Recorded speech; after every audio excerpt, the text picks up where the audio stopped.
Merci d'avoir choisi Téléplus pour vous informer. Messi Zidane, bienvenue dans ce journal. Voici les sommaires. Situation sécuritaire dans la partie est de la RDC. Bonne nouvelle au Nord Kivu. Les éléments terroristes du M23 soutenus par le Rwanda se sont retirés dans la cité de Kichanga dans la soirée du dimanche 9 avril. Malaise au sein de la coalition Lamuka entre Martin Fayulu et Adolphe Muzitu. Une cérémonie de passation du pouvoir avec Martin Fayulu est prévue ce mardi 11 avril dans le parti Nouvel Élan. Tensions entre Pékin et Taïwan. Les frappes de précision ont été menées contre Taïwan et des exercices à tir réel sont exécutés depuis samedi par la Chine.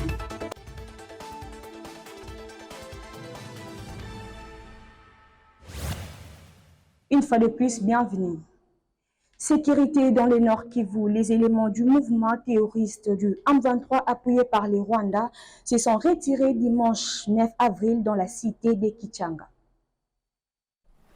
Les combattants du mouvement du 23 mars M23 soutenus par le Rwanda qui occupaient la cité de Kichanga dans le territoire de Masisi au Nord Kivu se sont retirés de cette agglomération la nuit de dimanche 9 avril 2023. Par ailleurs, les éléments du M23 qui étaient encore à Kichanga et d'autres positions sur Plomba, la cité se sont retirés dans la nuit d'hier dimanche vers 22 h. Ces rebelles sont encore à Bichucha et Buiza. À noter que cette information est aussi confirmée par d'autres sources indépendantes qui indiquent que le retrait du M23 soutenu par le Rwanda est effectif dans plusieurs villages de la chefferie de Bichali.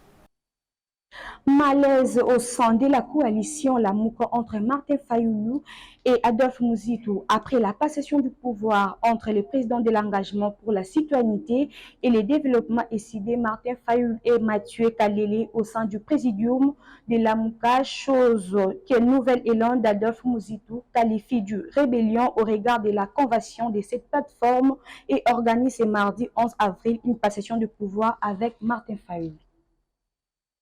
Le chef de l'État Félix-Antoine Tshisekedi a inauguré samedi dernier l'hôpital militaire de la garde républicaine dans les camps Tchachi-Angaliema. Le commandant suprême des forces armées de la République démocratique du Congo et de la police nationale congolaise a coupé les rubans symboliques devant l'entrée principale de cet hôpital. Suivez cet élément avec Rite Messia. L'hôpital militaire de la garde républicaine dans le camp colonel Tchachi, Angaliema, a été inauguré samedi dernier par le président de la République, Félix-Antoine Tshisekedi. Cet hôpital hyper moderne est destiné principalement à prodiguer des soins de santé aux éléments de la garde républicaine et leurs dépendants, mais il accueillera également les populations riveraines qui souhaiteraient s'y faire soigner. Cet établissement sanitaire, totalement réfectionné, est doté des équipements modernes pour ses différents services dont l'hémodialyse, les blocs opératoires, l'imagerie médicale, de chambres d'hospitalisation confortables, un laboratoire d'analyse biomédicale et un vaste auditorium. Par ailleurs, le président de la République a visité plusieurs de ces services et il a terminé par la signature du livre d'or du nouvel hôpital pour ensuite se rendre à pied aux messes des officiers entièrement réhabilités. Notons que cette cérémonie d'inauguration a connu la présence de plusieurs personnalités politiques et civiles, notamment les vice-premiers ministres, ministre de la Défense Jean-Pierre Bemba Gombo.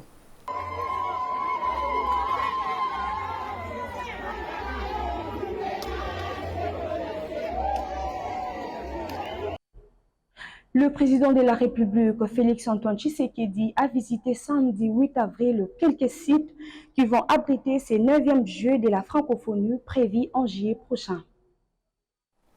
À 3 mois du 9e Jeux de la francophonie qui va s'abriter à Kinshasa, en République démocratique du Congo, le chef de l'État, Félix-Antoine Tshisekedi Tshilombo, a fait un tour d'inspection de l'évolution des travaux dans quelques sites où devront abriter ces 9e Jeux de la francophonie, notamment au stade de martyre de la Pentecôte de Kinshasa, d'où il a visité quelques chantiers déjà en pleine finition.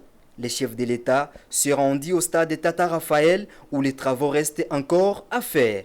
Le président de la République, Félix-Antoine Tshisekedi, a clôturé sa visite à l'université de Kinshasa où seront logés les athlètes et quelques officiels. Le président est sorti satisfait suite aux travaux qui sont en marche vers la finalisation. Retenons que ce 9e Jeu de la francophonie est pour promouvoir la culture et les talents de pays francophones. Depuis juillet 2021, que l'ancien candidat à la présidentielle de 2018, Noël Tchiani, est l'initiateur d'un progrès de la loi controversée qui attend plutôt limiter l'accès à la magistrature suprême aux candidats nés de père et de mère congolais. Omar Sambou, président de l'ASBEL Génération Kabila, donne son point de vue. D'abord, cette loi ne fait pas trembler le peuple congolais. Cette loi ne fait, en fait, cette proposition de loi ne fait trembler que Tchiani, pas le peuple congolais. Parce que celle Tchiani a une nationalité douteuse. Tantôt, on nous parle d'un Américain, tantôt, on nous parle d'un Congolais et il nous ramène des pères et des mères. Bref, ce n'est pas une proposition de loi que nous pouvons soutenir. Pour nous, c'est non-événement. Je crois qu'il y a plusieurs sujets, il y a plusieurs questions majeures à évoquer et ce n'est pas ce qu'il fait. Toujours dans le cadre de la francophonie, la formation des cadres officiels et les arbitres de la Fédération congolaise de lutte associée ont été présentés au ministre de Sport et Loisirs, François Kaboulou-Mwana Kaboulou, dimanche 9 avril. Qui commence bien, finit toujours bien. Ces cadres techniques et arbitres formés durant 6 jours par l'expert nigérien Malambaka Agota ont été officiellement présentés devant le ministre des Sports et Loisirs François Kaboulou-Mwana Kaboulou. Celui-ci présenta ses sincères félicitations et sa reconnaissance. Je suis très heureux puisque vous avez commencé votre stage et vous l'avez terminé. Au nom du ministère des Sports et Loisirs, je voudrais exprimer toute ma reconnaissance à M. Malambaka qui s'est dérangé pour quitter son pays, venir ici pour vous enseigner. Hier, vous avez vu le président de la République visiter les sites qui vont abriter les 9e Jeux de la francophonie. On a visité les sites et le président a mis un accent sur l'évolution des travaux qui doivent s'achever et que le président et l'ensemble du gouvernement tiennent à ce que ces jeux se tiennent dans de très très bonnes conditions. La Fédération congolaise de lutte associée a désormais ses cadres qui vont couvrir les événements du 9e jeu de la francophonie prévu à Kinshasa du 28 juillet jusqu'au 8 août prochain. À savoir, cette formation des cadres techniques et arbitres s'est passée en 2 volets, a précisé le formateur nigérien Malambaka Agota. Et sachez que cette formation rentre dans le cadre des préparatifs des 9e jeux de la francophonie. Nous avons mené la formation à 2 niveaux. D'abord, la formation des officiels techniques et arbitres.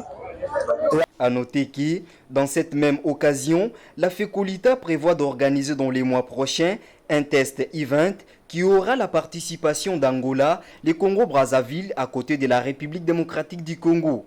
L'objectif de cette préparation, s'accaparer tous les médailles de ces 9e Jeux de la francophonie. On ne va pas aller au jeu comme ça, on ne va pas se jeter dans les jeux sans toutefois voir ce qu'on a appris. C'est ainsi qu'en harmonie avec notre fédération internationale, on s'est convenu que nous organisions une compétition test le 4, le 5 et le 6 mai. On va inviter 2 pays, je suis en contact avec eux, il y a l'Angola et le Congo-Brazzaville, qui sont d'ailleurs déjà d'accord. On va faire jouer nos cadets. On va mesurer, on va évaluer ce qu'on a appris de toutes ces formations. Et puis peut-être s'il y a des erreurs, on les corrige pour que nous présentions une bonne image pendant les Jeux. Tension entre Pékin et Taïwan, les frappes de précision ont été menées contre Taïwan. Les exercices à tir réel contre ces derniers sont exécutés depuis samedi par la Chine qui laisse entendre l'indépendance et Taïwan est compatible avec la paix et menace de conquérir celui-ci par force si nécessaire. Place aux principaux titres.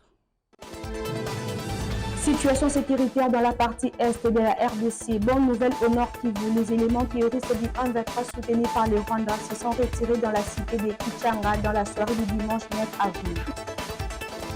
Malaise au sein de la coalition Lamuka entre Martin Fayulu et Adolphe Muzitu. Une cérémonie de passation du pouvoir avec Martin Fayulu est prévue ce mardi 11 avril dans la partie Nouvelle-Élan. Tension entre Pékin et Taïwan, les frappes de précision ont été menées contre Taïwan. Les exercices à tir réel sont exécutés depuis samedi par la Chine. c'est la fin de cette édition. Merci de l'avoir suivi.